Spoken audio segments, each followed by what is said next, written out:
going to be a big driver for you going forward. And so that's why EWCETA is going to be relevant for your renewable energy and energy skills development requirements. So we determine skills demand, first of all, by having credible skills planning and delivery data.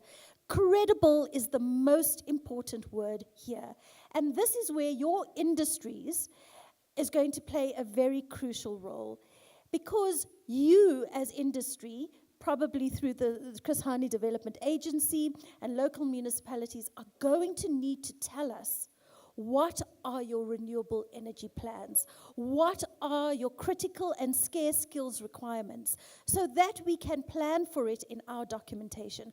The main document that a CETA prepares is called a sector skills plan.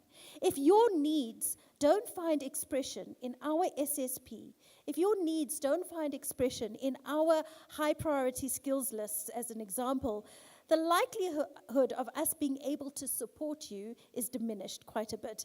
Whereas if it's there, we see it clearly, we can immediately come up with strategic projects that respond. Also, we find that industries, when it comes to submitting their workplace skills plans, if you are an employer and your salary bill is more than 500,000 Rand per annum, you should be submitting a WSP ATR because ideally you're paying a skills levy. And if you submit a WSP ATR, you can actually claim back some of that grant through a mandatory grant reimbursement. We find that a lot of employers give us information as a compliance tick box, so that they get their BE scores, so that they, get something back. It is a tax incentive after all. But what they don't understand is if the information is not credible, if the information does not accurately depict the skills needs in that industry, your main scarce skills, we are not going to be planning for it correctly as a country because the country is looking to the EWCETA sector skills plan to guide. Also, our reporting to the various executive authorities is going to be skewed. So that's the challenge that we sit with. It's something we're trying very hard to work with industry. In fact, we are putting a lot of emphasis on industry-led planning. Industry needs to tell us what their skills requirements are. It's not the other way around. So it's industry-led planning, and we need to plan for the future skills. The future skills are very much where you are going to need to focus on as a municipality. We spoke to the hydrogen economy, huge opportunities there, but what are the future skills? We have developed a skills program called the Hydrogen Fuel Cell Technician.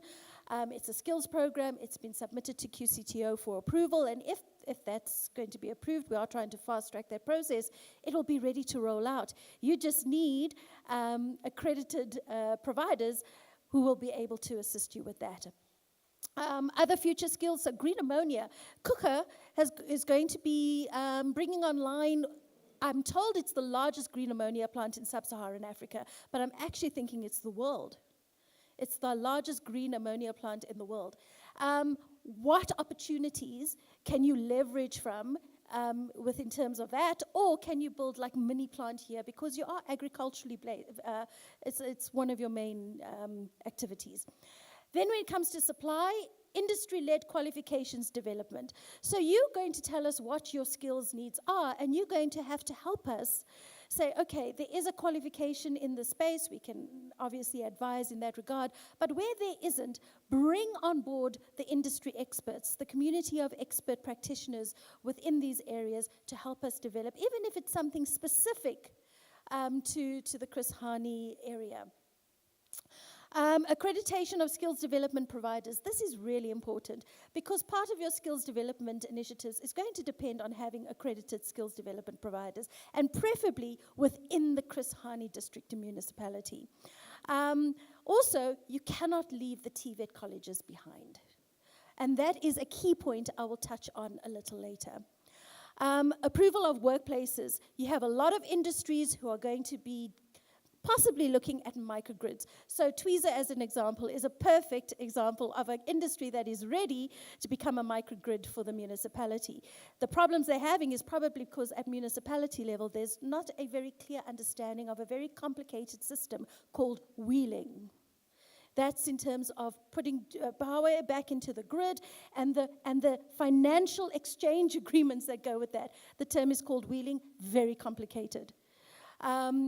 And that is probably a challenge that you're going to have to overcome very quickly, because as more and more microgrids come online, and you've seen the business case scenario presented to you, it's feasible, it's sustainable, it makes sense in terms of your energy challenges, but at a municipal senior manager official level, you're going to need the people who are capacitated enough to really understand that financial exchange. In terms of, we also facilitate sector training. So our key objective is very much aligned to that of the Chris Hani Development Agency. Our main goal is, and impact is, inclusive economic participation. And that means that we're going to put a lot of focus on the co-ops, the SMMEs, the NGOs, the NPO, and our transformational imperatives. So people with disabilities, women and youth. When you look at the global context of renewable energy, I think we're all going to have to take our lead from the COP26, right? And there's a lot of opportunities that come with that. So we know about the Just Energy Transition Partnership, where $100 billion per year has been committed to developing countries. I'm not quite sure what the South African portion of that is, but we can't also be blindsided. We know that this comes with probably a lot of terms and conditions. It also probably comes with pushing a European or Western agenda, which will not work in South Africa. Our main priorities will always be the triple burden: unemployment, poverty, inequality. We cannot go at the pace of our Europeans and our Western partners, and that seems to be, you must decarbonize, get rid of your fossil fuels. But who's buying our coal now? 90% of our coal is going to the very countries that are pushing this. So it's very important to strike a balance. We also need to support and adapt and build energy resilience. And I think that is what the Chris Hani municipality is wanting to do. And then, of course, the big focus is on renewable, clean source of energy. It is obviously low maintenance cost. I think you saw some of the numbers as well, which proves this point. The fact that there is a clean coal opportunity within the Chris Hani municipality is not something you should take lightly. Clean coal, carbon capture is a big thing right now. And if you already have coal deposits that are already low carbon, there's a lot that you can do with that. Low carbon future, climate resilient development. At the heart of everything is skills development. So when you look at the goals, it's to accelerate decarbonization of electricity system, we know that. It's local value chains, meaning that how do we bring in the co-ops, the SMMEs, to take opportunities throughout the value chain when it comes to our just energy transition. It protects vulnerable groups. So who are the vulnerable groups in all of this, and what are we doing to assist? What are we doing to upskill them, reskill them? If it means RPLing, if it means entrepreneurship programs, advocacy programs, etc., then that is what we're going to need to do. Technological innovation and private investment to drive creation of green and quality jobs. The sad thing with South Africa is that we have developed a lot of IPPs in the country, fantastic technology IPPs, but because it is such a challenge to go to market with some of them, a lot of those IPPs are sold internationally at, taken to market there and sold back to South Africa at a premium. So we're rebuying our IPPs at a cost, and we've lost that edge. So what we're trying to do is really support technology advancement, technology innovation. There's fantastic innovation I read whilst I was preparing for this meeting. The three-something schools. Yes. I mean, that is fantastic innovation. They've come up with something. Have we thought about an incubation program around that technology and to scale it up? Have we given that thought? Because I've read that you want to actually roll it out into the rural communities. Fantastic idea. I think it's really amazing. What are we doing with those learners? Have we given them bursaries for engineering? And so this is where we can play a big part and help you. Enabling environment through policy reform in the electricity sector. This, I think, is where we need to start. We need to enable our municipal senior managers and management level to be able to implement, first of all, to influence and have a say in some of this policy reform, but also implement the regulations, to be capacitated around what that means, how they can do it, to better understand it, give them international exposure, leadership level capacitation. And I think that would be the first thing, around energy planning, around just introduction to renewable energy. Because it's all coming at a very fast pace, I think we're leaving some of the key people who need to drive this for the country behind. So let us assist in that area. The future energy landscape, definitely clean and affordable energy, low carbon intensive industries, climate resilience, microgrids. So the small scale embedded generation is big. You've already got a company that is ready to roll that out, but it's a big greenfield for you in this municipality. Microgrids, small grids, is going to be a big thing. But what does that mean in terms of, once again, marketing that electricity, etc. Energy efficiency. So there's a regulation that's out. It's going to come into effect 1st of January, I think it is. Every single building is going to need to be audited in terms of the energy efficiency. Government buildings specifically, they need to meet certain standards. Have you trained people in the Chris Hani District Municipality in order to conduct these audits so that you are compliant when that regulation comes into force? If not, we are rolling out a program right now with the IPEA. Perhaps there's some way that we could do so for the Chris Hani District Municipality at least, ensuring that you are compliant when the time comes around from a green building perspective. And there's going to be lots of new energy markets that you can tap into, and especially green jobs. But hydrogen is a big topic right now.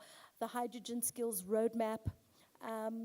So that is something that I think you're going to need to analyze and see exactly where you can leverage yourselves with that as well. This is something I just took out of the REAP Focus on Wind report as at 31 December 2021.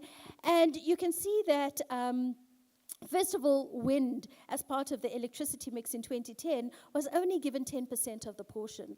But I think the 2019 IRP has realized the huge potential of wind generation in our country and has increased that to 21% of our energy generation will be coming through wind. If you look at procured versus operational, so currently there are 34 projects, this is just wind, that has been procured between bid windows 1 and 4. I'm not even talking about bid window 5. If you look at operational, there's about 87% of those projects are now operational. And from that 87%, you can actually electrolyze, I think it's around 3.6 million households electrified through the wind generation capacity that's currently being produced right now. And that's remarkable. And if you look at where those wind projects lie, in the Eastern Cape, you've got 16 of those projects, which is fantastic. And this is just those that are operational. Hey? We're not even talking those that are in planning or anything of the sort. And in terms of other renewable energies, this is where you guys are falling a bit behind, and huge opportunities in terms of other renewable energies. You've only got one project apparently. I'm not quite sure which one. I tried to figure out if it's photovoltaic or concentrated solar power or biogas. I couldn't quite figure it out. But there is huge opportunities here for you too. If you look at the renewable energy value chain skills requirements, You won't be able to see the small print, I'm really sorry, but I will share the slide. What I'm trying to show here is that most of the skills requirements, and particularly at your artisan level and your installer level, etc., is going to come in at your construction and installation level. But the challenge here is that they are called gig jobs. Means that it's a larger number that's required, but over a shorter period of time, because it's just for construction and installation. So what do we do with those skills after construction and installation? We need to train them for sustainability. We need to train them so that it links to the ERRP, to the DDM model. We need to train them so that they can go into communities. Once they've installed and done their job at a IPP installation, they can then go and install in communities. They can then be procured by the municipalities to install elsewhere and apply their skills and trades elsewhere. So we cannot be short-sighted and just give them the skills needed for that particular project. There needs to be a continuation and an upskilling of them, if possible, even. And you'll see that most of your artisan skills are at your construction and installation level. And this is where this is where a lot of our stakeholders put a lot of focus on. But it goes beyond just artisans. Yes, we are pushing artisan trades. We do have to have at least 30,000 per annum coming out by 2025, I think it is. It used to be 2030. But there are a lot of other skills that we can also put focus on.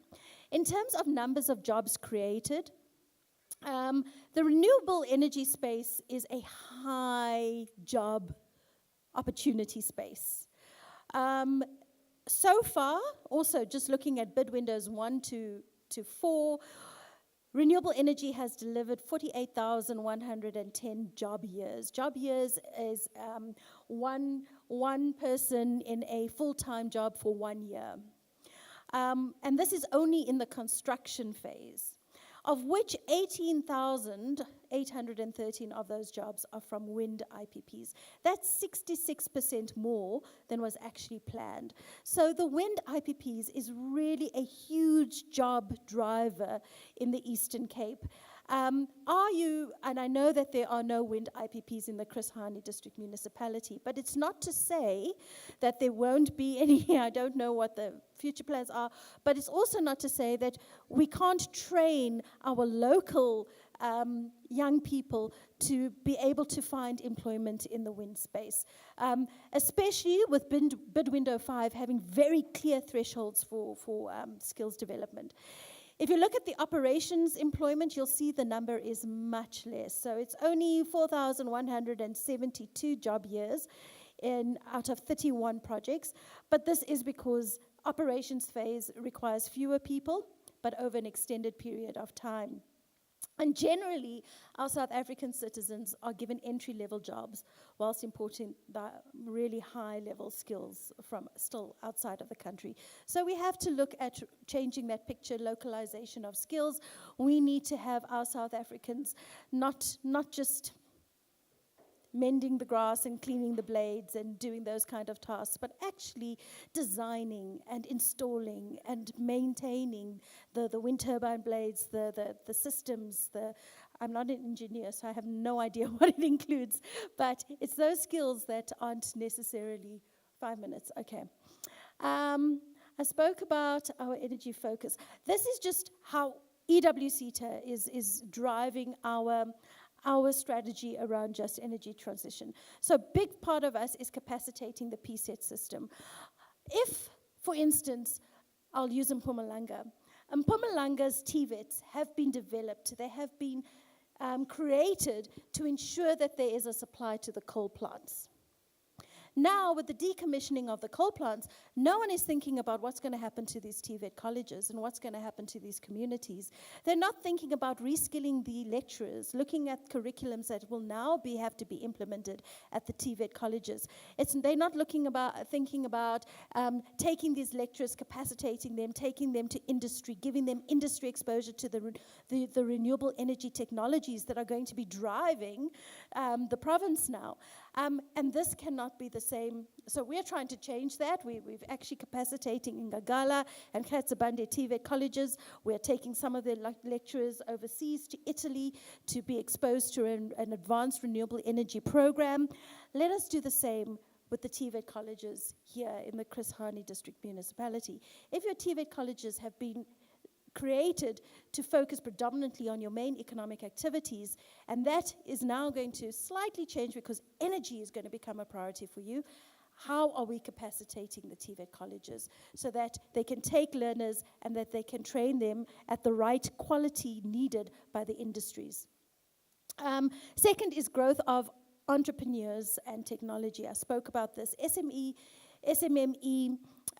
SED programs are going to be is a very big focus for us. It is a huge greenfield renewable energy for SMMEs, huge opportunities. Many don't really understand how to access the sector. Also from a financial sustainability perspective, what can we do to assist? We also support SMMEs around their technologies and toolkits and what they need to actually make them more marketable and profitable at the end of the day. We did that with an ICDR project here in the Eastern Cape, but it was around 4IR water innovation, and it was a great project. And then reskilling and upskilling interventions. Obviously, this is for your workers. We do have a number of renewable energy projects on the go. Perhaps the one I just want to focus on is the Institute of Energy Professionals Africa, the IEPA Energy Performance Certificate Practitioner Program. That is one I'm highly recommending that perhaps we look at as one of the first ones for your district. We also have, we are funding a number of interns with SAWIA who are going to be placed in the wind industry. So this is predominantly in the Eastern Cape, obviously, and Northern Cape. So there are some exciting projects that we could replicate here for you. The ones that we currently have in the Eastern Cape are predominantly your artisanships and apprenticeships, but we can expand this, and you will need to expand it if your energy planning is going to include other sources. Skills development opportunities, these are my last two slides, I think. Bid window 5, skills development introduced for the first time and as an ED element. And EWCTA really had a very key role to play in that because we've been pushing for a long time for skills development to be part of the ED thresholds. And bid window 1 to 4 didn't have it at all, but bid window 5 did. So what that means is that there's a skills development contribution that every IPP must make, and that must be 0.05% of their revenue, which is substantial if you think about some of the revenue. And how do you tap into accessing some of that revenue? They must also allocate bursaries for black students at higher education institutions, as well as skills development contributions towards black disabled employees. So those are the skills development ED thresholds. And as a district municipality, I really propose you go to some of these IPPs and say, what are your ED plans? How can we be part of those plans? We definitely need to align skills development with the needs of the municipalities in the Chris Hani District Municipality and local municipalities, and understand your DDM, understand what you're driving. As I indicated, we do believe, and we are capacitating some municipal managers in risk for now with IRMSA, but we've just signed an agreement with Stellenbosch University that also focuses on municipal manager capacitation around certain aspects of renewable energy, and perhaps there's an opportunity for the Chris Hani District Municipality to be part of the Stellenbosch University project that EWCTA has signed with them.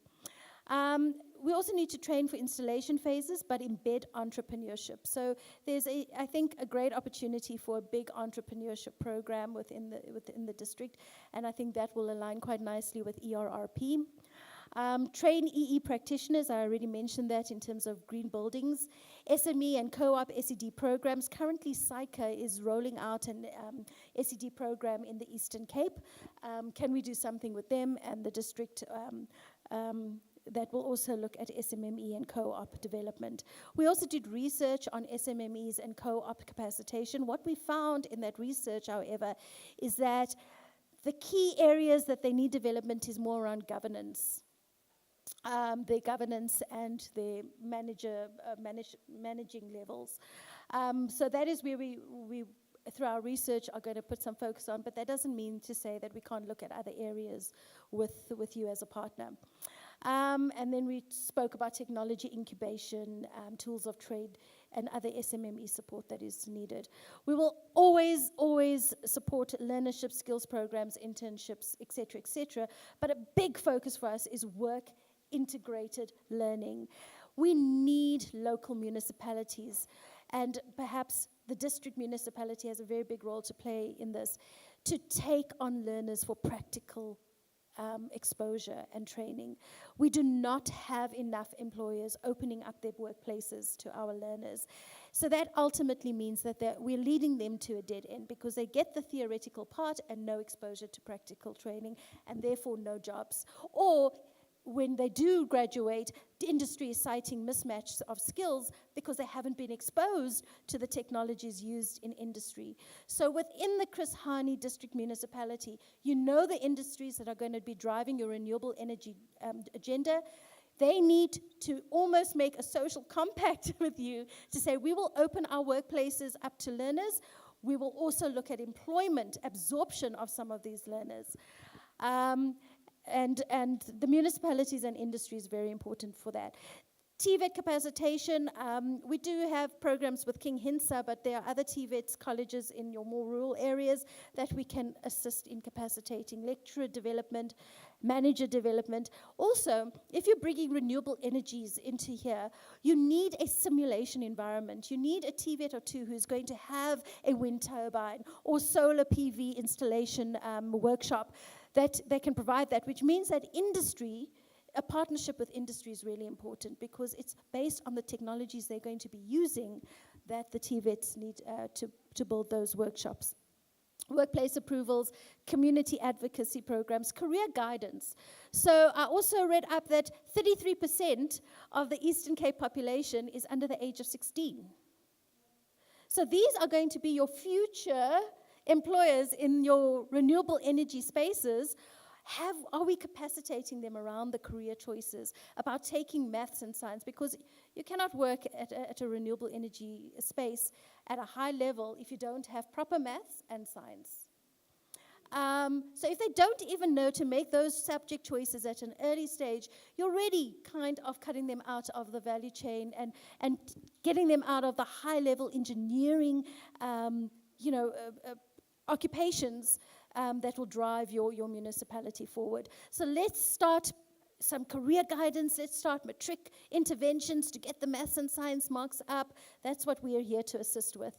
And then strategic projects co-funding. EWCETA is a small seater. There are 21 seaters. We're the second seater with the smallest budget, but we have the same mandate. And if you look at energy and water, it's the two most critical resources in the world.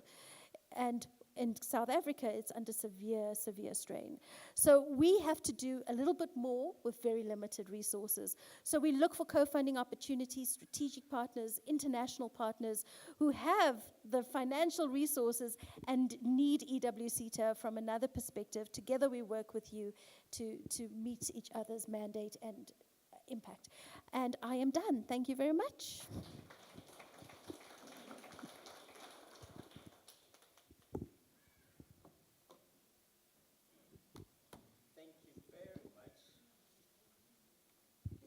Thank you very much for that.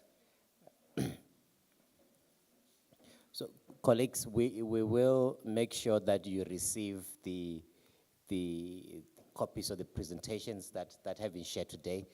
It's very hot, and we're trying to open the windows because the aircon is not working. I think let's hope that the power will come back soon, and they will be able to get the aircon working. We will be listening to Ngobile Ngobo. I think she's connecting online. Is she connected? Okay, we'll check. We'll check if she's connected. But before she starts talking to us, let me just say that my phone is getting very old, so I've just picked up a phone outside. It's very nice. So you have, if it's yours, you have 5 minutes to come and get it from me. Otherwise, I will have inherited a very nice phone. It's Nobile here. No, I don't think that she's connected, and we'll move on, and we'll then accommodate her when.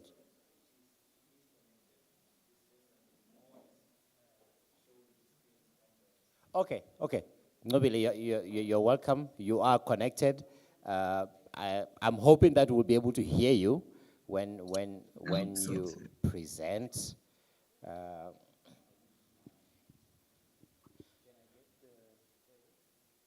Good afternoon, ladies and gentlemen.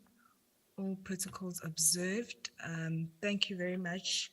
No, Nobile, Program just 1 second, Director. just 1 second. Let's just make Yeah. sure that were able to project your slides. So we'll try and do that now.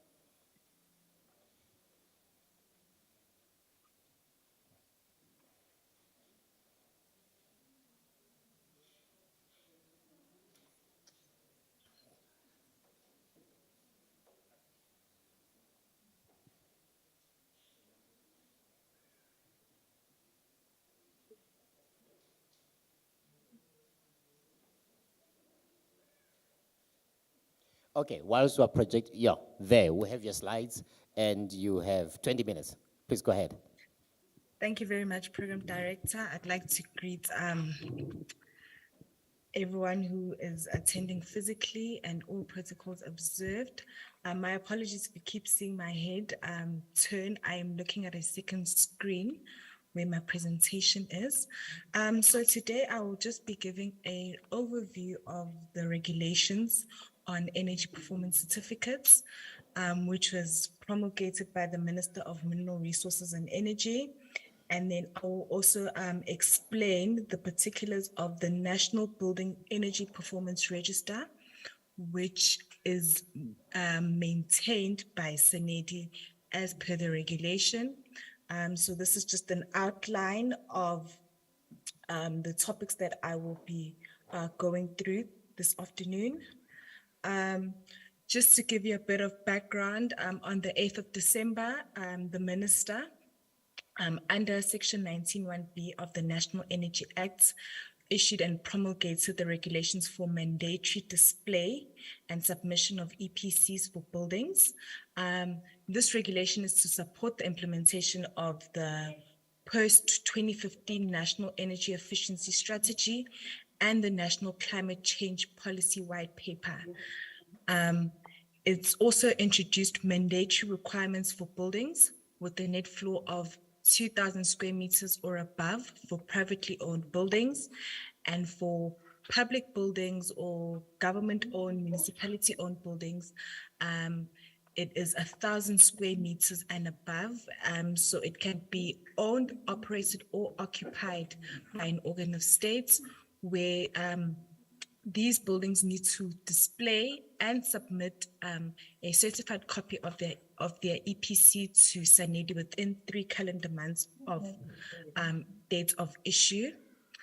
Just to give you an overview of the regulation, the main objectives of this regulation is to introduce, as stated previously, the mandatory requirements for the display, and it's also to provide for the submission of EPCs to SANEDI by organ of states and owners of buildings. And as you can see, this is a typical template of what an EPC should look like. And then for the building owner who is under an organ of states is required to publicly display this EPC within their building. Their building needs to fall under the 4 classifications as stated in Regulation A20 under the National Building Regulations. So your building either has to be A1, where the occupancy of classification should either be entertainment or public assembly, A2, theatrical and indoor sports, A3, places of instruction, which will be your schools or your universities, and then G1, your offices. Your building also needs to be in operation for 2 years or longer, and it must not be subjected to any major renovations within those 2 years of operation.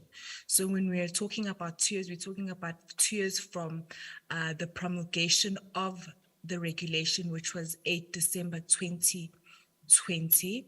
And then the net floor area of your building should be at a minimum of 1,000 square meters and above. And then for building owners who own private buildings, the same applies to them, where the building occupancy classifications are as stated before, A1, A2, A3, and G1. Then their total net area needs to be 2,000 square meters and above. So owners of buildings or accounting officers are required to display their EPCs. Their EPCs are valid for 5 years. And if you fail to display this EPC by the deadline, which is the 7th of December 2022, you will be in contravention of the Act, which is the National Energy Act, and you could be penalized for up to 5 million rand or imprisonment of not more than 5 years. So the DMRE is mandated to monitor and evaluate these processes where appointments would be made or through the department, or a representative of the departments will go and do random spot checks on buildings that have EPCs to just see their validity. And those representatives would either be inspection bodies or technical signatories, which are individuals that are under inspection bodies. And these inspection bodies are SANUS accredited. So when you are seeking for services of a technical body to assist you in conducting an EPC assessments, that body needs to be SANUS accredited, otherwise they are not valid. So we need to ask ourselves, why are we focusing on EPCs? As you all know, we have a big crises within our energy sector and within our climates. So, and it's also included within our policies, such as the National Energy Efficiency Strategy, where we plan to have a 56% reduction in the specific energy consumption by public buildings by the year 2030.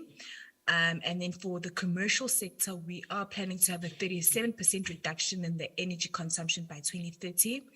It is also driven by climate change mitigation demands and international trends. It's also because of the regulation, where all buildings that fall under requirements need to have displayed by the 7th of December. And it's government's imperative and transformation opportunity for energy and property sector in South Africa, so that we are able to move into the energy efficiency space. As I heard the speaker speaking before, stating that a regulation will be coming out in January regarding energy efficiency. So you cannot manage what you can't measure. So those EPCs are an indication of the building's energy performance. And once you know that your building energy performance is below the benchmark, then as a building owner or an accounting officer, you are able to go back now and see what energy efficiency interventions you can be able to do in order to increase that energy performance. And then this is also just a bit more of an explanatory slide, that we are reliant on coal, making us the 12th largest emitter in the world. And buildings alone account for 15% of South Africa's greenhouse gas emissions. Then EPCs deal with two standards. which is SANS 1544 of 2014. This outlines the requirements for producing an EPC and the specifications for the formats of the EPC. And then SANS 10400 XA 2021. This is the technical requirements that new buildings must adhere to when they are building, so that they will be able to comply with energy-related parts of the National Building Regulation. And then this is just an application process of how to obtain an EPC. So once your building has been registered under the National Building Energy Performance Register, you then source for an SANS accredited inspection body, who will then do an energy performance assessment. You will enter into a contractual agreement with that SANS accredited IB, and then they will conduct the assessment according to SANS 1544. Then once that has happened, they will then issue the client with an EPC, and then they will also, prior to that, they will also then submit electronic copies of specified data to SANEDI to get a unique EPC number. So at this moment, because we do not have an online register, it is being done manually by the inspection bodies, where they request for numbers and then we manage a manual database. But once the register is up and running, it will be automatic, where inspection bodies will go in independently and request for numbers, which will be generated automatically. And then once the EPC is issued, they will then the client or the accounting officer will then have to submit a certified copy of the EPC to SANEDI within 3 months of issue from the SANS accredited inspection body. Then the monitoring and evaluation will take place, where random spot checks will be conducted to ensure that compliance is met. And then, because the certificate is valid for 5 years, an initial reminder will be sent out in year 3 by SANEDI to the building owners to remind you that you need to now redo the energy performance assessments, so that we will then be able to issue or the SANS accredited inspection bodies will then be issue you with a new EPC, and then we will also send out final reminders in year 4, as EPCs require that an assessment of you take energy consumption data for at least 12 months. So that is why we will then also send out a final reminder in year 4. Then I will just go and explain what the National Building Energy Performance Register is about. As is stated in the regulation, we are mandated to maintain this NBEPR, where the accounting officer of an organ of state or the owner of a building must register the type and size of building and its energy performance to the register, must submit a certified copy to SANEDI within 3 calendar months, and then SANEDI's role is to maintain this register so that we have all the valid particulars of the building.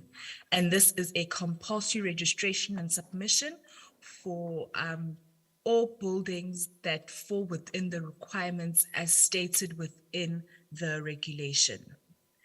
And then, so as a building owner, when you feel that you want to come and register or your building, these are the particulars that you need to input, where you need to have the building name, the street name, the city, the province, the postal code, who is the owner. So if it's a district municipality, you will state the district municipality. If it's public works, we'll state that it's public works. And then the occupancy class it falls under, the number of floors, you have construction, building approval, occupancy certificates, year of last renovation, energy zone, which is also known as your climatic zone. But since we are using the new standard, it is stated as the energy zone, and then the cadastral information, which is your earth number. So as I'm about to end off my presentation, we do implore that building owners and accounting officers begin their EPC process, as we are left with 3 months till the deadline. And for more information regarding the certification process, you may scan this QR code, as we have developed an EPC guideline that is a step-to-step approach on how to get an EPC. Thank you very much.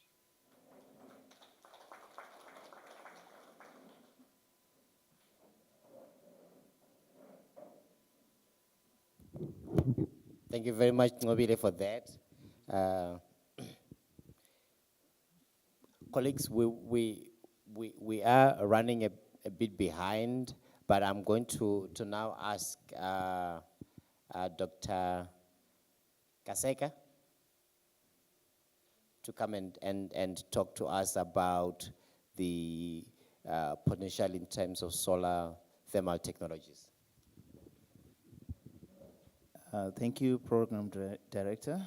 I just want to get a couple of admin issues out of my way. Just give me a second.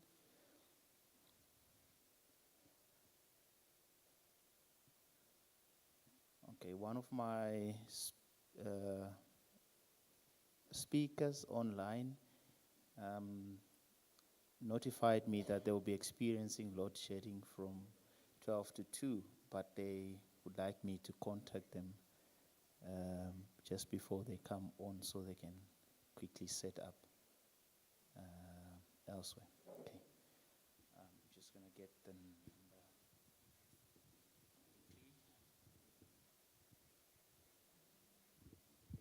Yeah, load shedding is really getting us, eh? Yeah.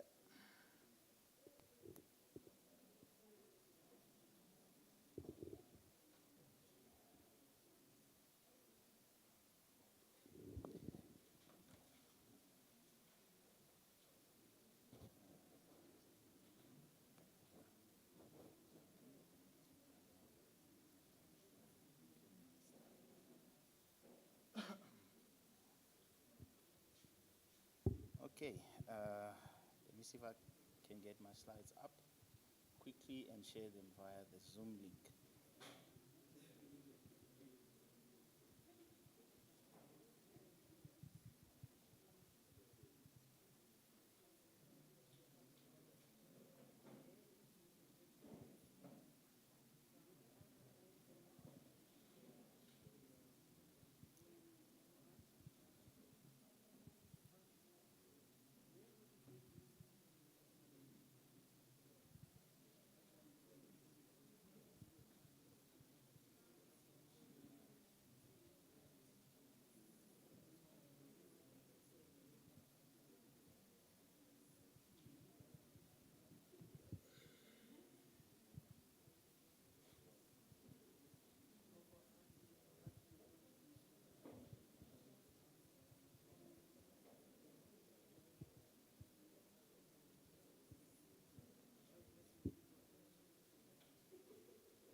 Okay.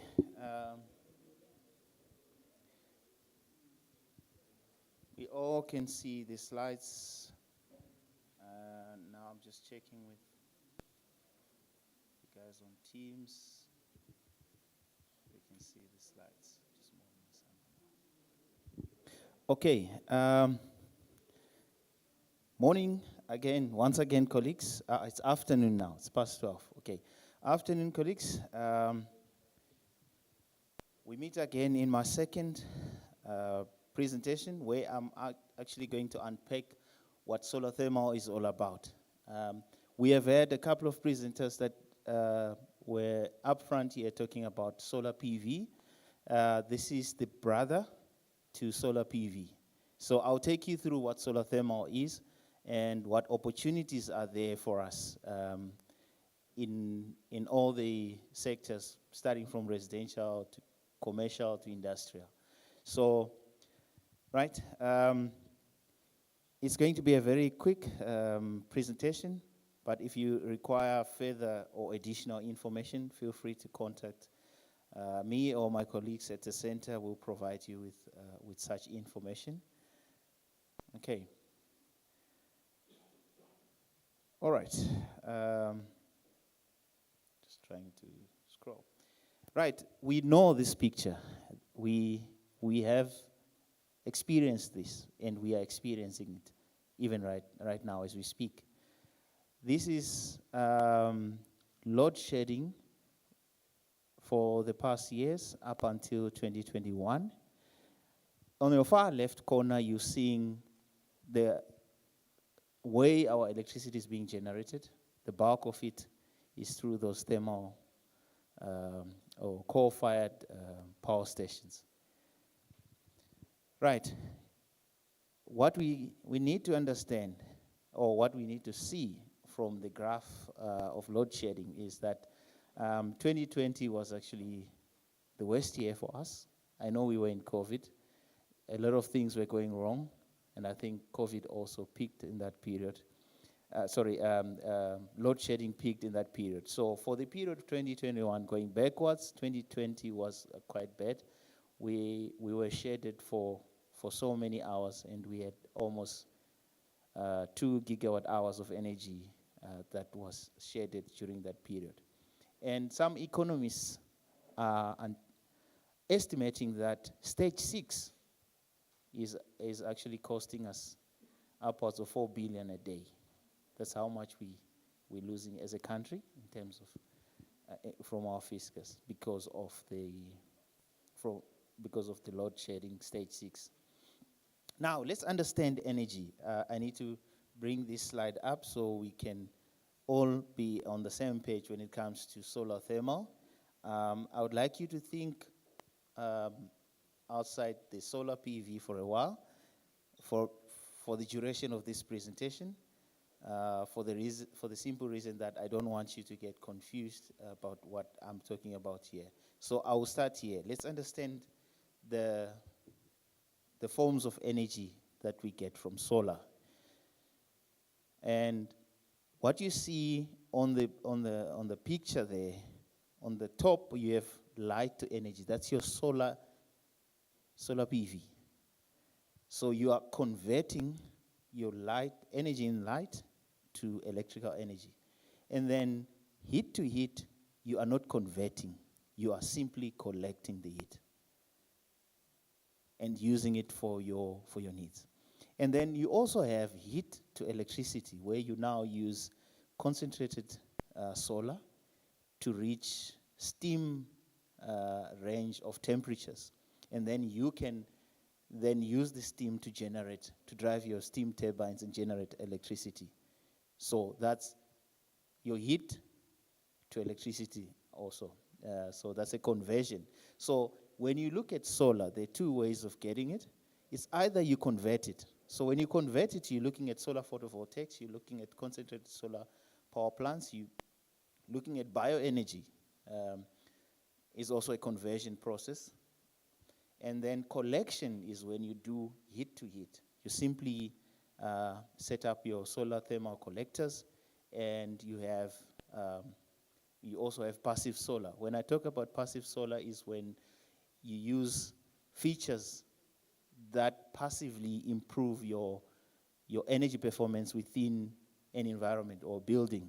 For instance, having your north-facing windows bigger so they can allow more light in winter, and heat up the room so you don't have to spend so much money on electricity, on your AC and your heating systems.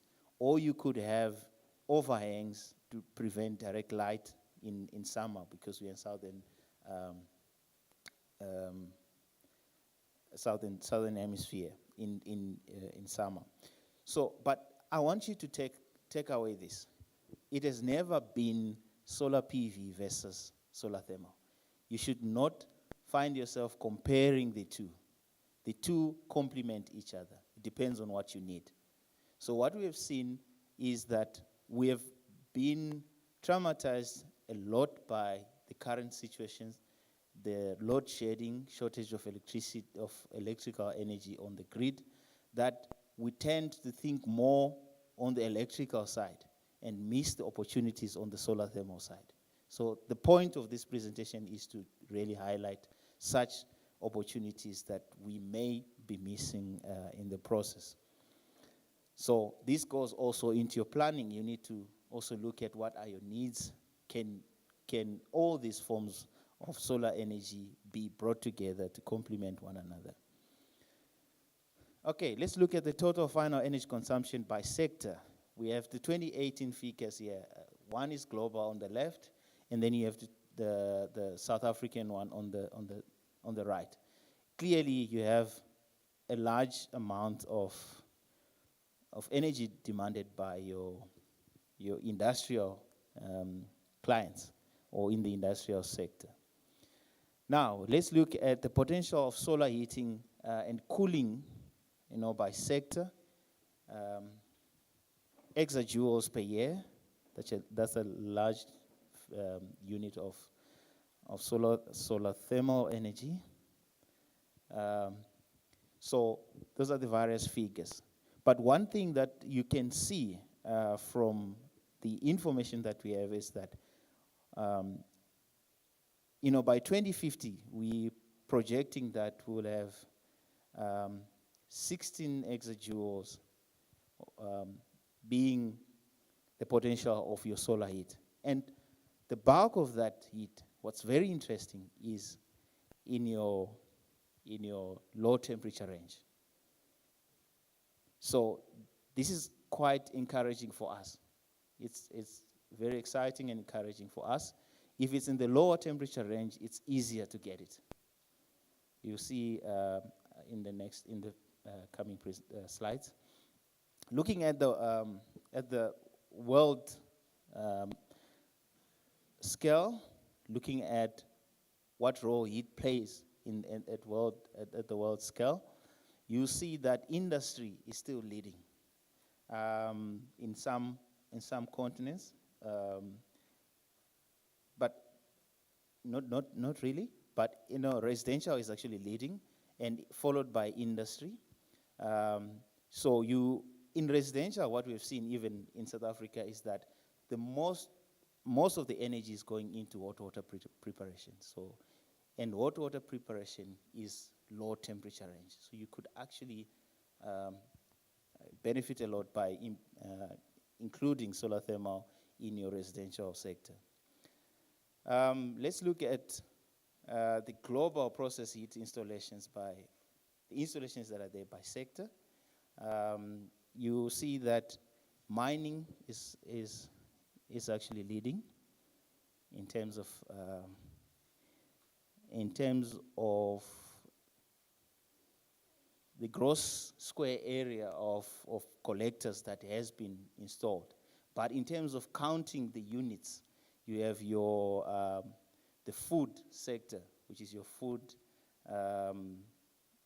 processing and packaging and all that, has got so many units, individual units. But if you combine them in terms of the collector area installed, you find out that the mining is leading because they actually go big, small number of systems, but on a very large scale.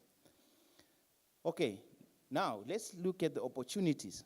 We have heard about the EPCs that Ngobile talked about. How can solar thermal assist in improving your building's energy performance?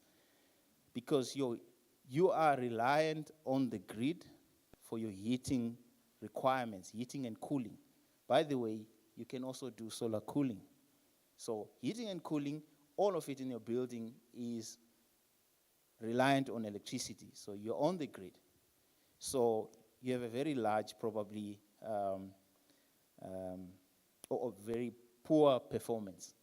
You sitting probably in the red. So what you do, say this is your building. You have to retrofit a number of, if you do retrofit a number of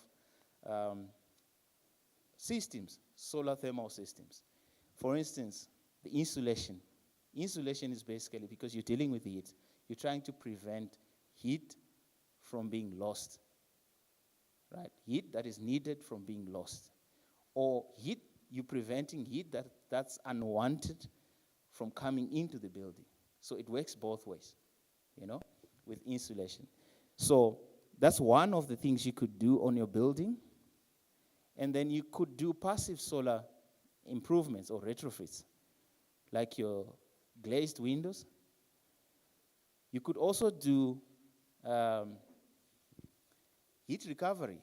If you are wasting a lot of heat, you could recover that and repurpose it within the building. Or you could have solar collectors on the roof to directly heat up your water if you're using hot water in the building. So all of these things, when you do those in that building, if for instance that building is sitting at the bottom there, F and G, you can see it's in the red. All of these things will take away part of your demand from the grid. But your EPC now is measured on how much you're drawing from the grid. So you have reduced that quantity that you're demanding from the grid. And then compared to your building stayed the same floor area. So what you effectively do is you are trying to get that performance up into that green area. So effectively, you are improving the building's energy efficiency, you are reducing the demand, you are improving the building's energy efficiency, and you are reducing the demand and the carbon footprint for the building is reducing. It's a plus. In addition, the carbon footprint for the building is reducing. It's a plus. And you become the building competitive. You're looking into that as well. And the building becomes competitive. With this, if you're a building owner and you have tenants, that means your building becomes competitive on the market. We have conscious clients that are looking for buildings, and very soon it's going to be an economic thing imperative for building owners to really go for these improvements on their buildings, because the EPC may drive away business from you or can bring business to you. Okay, so in other words, after doing all of these, you are in overall you're improving your building energy efficiency and performance thereof. Now, if you look at the commercial and industrial, I just combined the two because there's a fine line between the two, right? So commercial and industrial, let's look at the one sector, food and beverage. We have temperatures, with 3 categories of temperatures when you deal with solar thermal. Low temperature, up to 100 degrees. You have medium temperature, which is 100 to 250, or up to 400. Then above 400, you now you're doing pressurized steam systems and so on. But if you look at the food and bev, the processes that are involved, you can see that those circled in red are all low temperature. And you could easily achieve that by installing the standard flat plate collectors, and they're very cost effective as well. Now, if you look at paper metal treatment and brick making, again, you see that the highest are within the medium temperature range. Again, you have the advanced collectors as indicated on top that can assist you with that. And then you go on to your textile and chemical. Again, you see the temperature profiles for all the processes, which is achievable with the collectors that are currently on the market. You just need to look for the right collector. The same applies to the plastic industry. All of their processes are in the medium temperature range, but it's something that you can't, that you're unable to, it's not something that you're unable to achieve with the current collectors. There is no need for you, for industry to develop a new collector for you. They are already off the shelf. You can get all of those. Now, characteristics of what we have seen in commercial and industrial is that the temperatures range from low to medium, and they are process dependent. You may need large or more complicated systems in order to satisfy your heat demand. And you can also include solar cooling. Now, what do you need to consider when designing your solar thermal system? This applies to even solar PV. You don't wake up and design a system for your current load just because you need 20 megawatt hours. As an example, tomorrow you design a system for 20 megawatt hours. You don't start there. You look at your business. You do introspection. Be honest with yourself. Look at your business. What processes are you running? Are you running them? So you start at the process. That's where you start. Are you running the processes efficiently? Are you not having losses? Because with renewables, you need large capital investments. So what's the point of developing a system for 20 megawatt hours of energy demand, of which 10% is actually what you need for your processes and for your production? Like 90%, 10% is what you need, 90% is all losses. So you're just wasting money. It's not cost effective. Your payback is usually going to be very, very extended. The project is not worth even implementing. So you start at the process. Fix any inefficiencies that you pick in your systems. The inefficiencies could be low-hanging fruits, simple to do. You don't invest any money. If, for instance, you are running systems 24/7, you don't switch them off. But by not switching them off, leaving them idling, you're actually losing energy, or you're wasting energy. Then you change that operation or that behavior. You switch off the lights. You switch off the machines. Similar with the lights. If you leave the light on, even if you're going for CFLs, you go and change your entire room, your entire house to energy-efficient lighting. If you operate the energy-efficient lighting incorrectly, you introduce inefficiencies because of your the operational inefficiencies. Or it could be the actual equipment could be old. You need to buy new equipment that is more efficient. So the advantage of doing all of this, or following this procedure, is that you are likely to end up with a cost-effective system that is fit for purpose, and you get value for your money. Let's look at examples, built examples. I like this brewery. I always show it because it's a brewery in Austria that is now running 100% off the grid. Started with solar thermal. They started including other technologies into the mix until they reached the 100% off-grid system. This is how they set up the plant. It was a one-day job, like laying all the collectors on the field. They managed to complete that in one day, and then the rest was history. But the design, I'm sure they took months and years to get to the design and everything. And that also excludes the civils that went into the collector field. Now, we have now the largest, probably the largest district heating that was co-funded by Soltrain in South Africa through our partner Sanedi as well. This is one of the largest district heating systems, if not the largest, in the SADC region. I don't know any other district heating system as large as this one. It's serving 1,103 students across 14 buildings, and they have installed about 2 kilometers of heat distribution network. So this is one large-scale centralized heating.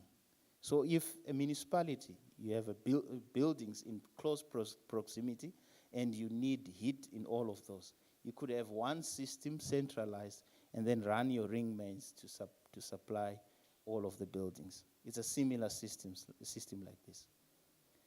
We have examples. These are co-funded. I'm just going to concentrate on co-funded projects, those that were co-funded by Soltrain.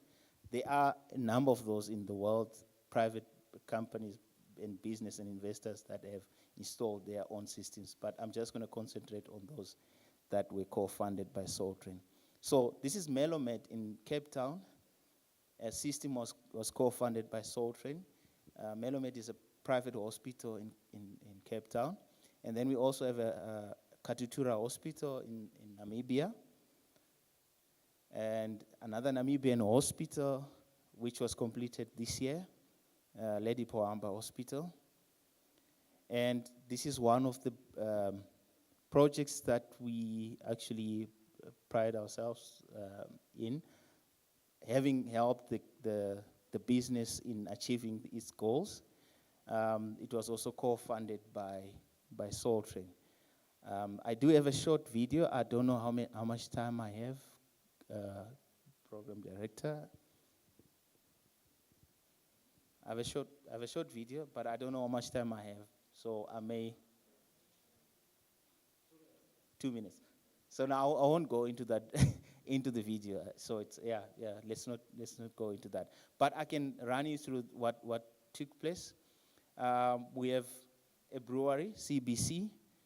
It's just near Paarl, and they have they approached Soltrain and Stellenbosch Center for Renewable and Sustainable Energy Studies with the plan to implement solar thermal systems. They would like to brew their beer 100% off renewables. So we went in and did a feasibility study, combined feasibility study for them. They appointed a private company to assist in that as well. I think it's E3 Energy, to help with the installations. So what you see in the pictures, there is a crane that's lifting the panels, because this is commercial scale. This is 10 square meter panel compared to about 2 square meters that you see on your roof. So it's quite large. You need cranes to actually lift the panels onto the roof. And one other thing, you need to make sure that your roof is strong enough to carry all that weight. So they have been operating for years now. The system is there to showcase to people that are interested in solar thermal, businesses, individuals. We always welcome groups to come, and we will take you on site. We have a very good relationship with the company. Whenever we phone them and say we have visitors, they always opening their doors to welcome them. And we can take you through, probably after signing the MOU, we'll have a delegation from the municipality. We can take you through all these projects. We also have a system that's at Klein Karoo Tannery, which is ostrich leather factory in Oudtshoorn. So that's also funded by Soltrain. It's quite far from Cape Town, so we don't take people there. We always show them videos and so on. So I would like to thank you, colleagues, and I hope you have managed to grasp a little bit of what solar thermal is, what is its place in the energy mix, and some of the things you can look out for when designing